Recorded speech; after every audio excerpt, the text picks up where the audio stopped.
ہمارے معاشرے کا سب سے بڑا المیہ یہ ہے کہ اگر کوئی بندہ غلط کام کر رہا ہے،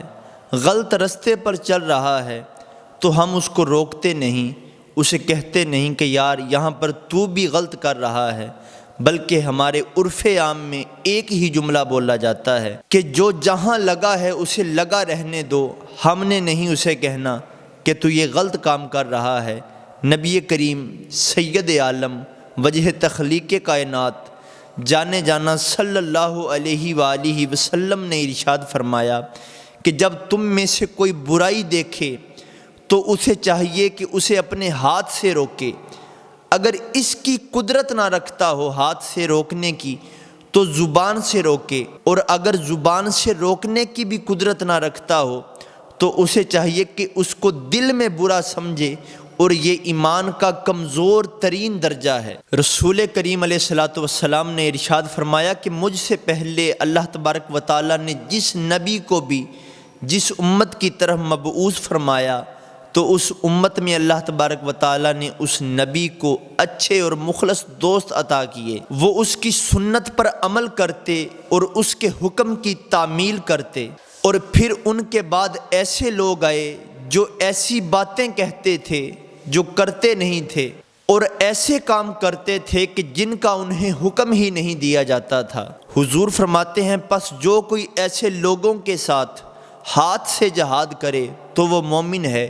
اور جو دل سے جہاد کرے وہ بھی مومن ہے، اور جو زبان سے جہاد کرے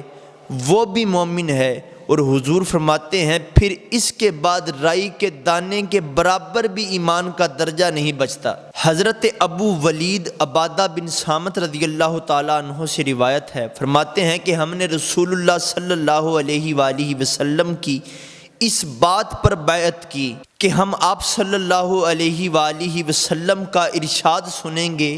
آپ کی اطاعت کریں گے، تنگی کی حالت میں بھی اور آسانی کی حالت میں بھی، خوشی کے عالم میں بھی اور ناپسندیدگی کی حالت میں بھی، اور اس صورت میں بھی کہ کسی کو ہم پر ترجیح دی جائے اور اس بات کی طرف سے دلیل موجود ہو، اور اس بات پر بھی بیعت کی کہ ہم جہاں کہیں بھی ہوں گے حق بات کہیں گے، اور خدا عز و جل کے معاملے میں کسی ملامت کرنے والے کی ملامت سے خوف زدہ نہیں ہوں گے۔ رسول کریم علیہ الصلوۃ والسلام نے ارشاد فرمایا کہ اللہ تبارک و تعالیٰ کی حدود کی پابندی کرنے والے اور اللہ کی حدود کا انکار کرنے والوں کی مثال ایسے ہے جیسے کشتی پر سوار ایک جماعت نے قرعہ اندازی کی تو ان میں سے بعض کو کشتی کے اوپر والے حصے میں جگہ ملی اور بعض کو نیچے والے حصے میں جگہ ملی، اور نچلے حصے والے جب بھی کبھی پانی لینے کے لیے جاتے تو وہ اوپر والوں کے پاس سے گزرتے، تو جو نچلے حصے میں رہنے والے تھے انہوں نے آپس میں مشورہ کیا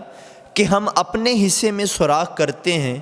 اور جو اوپر والے ہیں ہم ان کو بار بار تکلیف نہیں دیں گے۔ تو حضور فرماتے ہیں کہ اگر اوپر والے انہیں اپنے ارادے کی تکمیل کے لیے آزاد چھوڑ دیں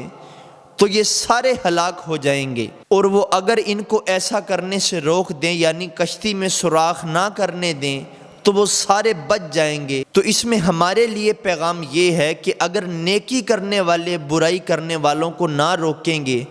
تو پھر سارے ہلاک ہو جائیں گے، اور اگر نیکی کرنے والے برے کام کرنے والوں کو گناہ کرنے والوں کو تبلیغ کریں گے، انہیں روکیں گے، اللہ اور اس کے رسول کی حدود بتائیں گے،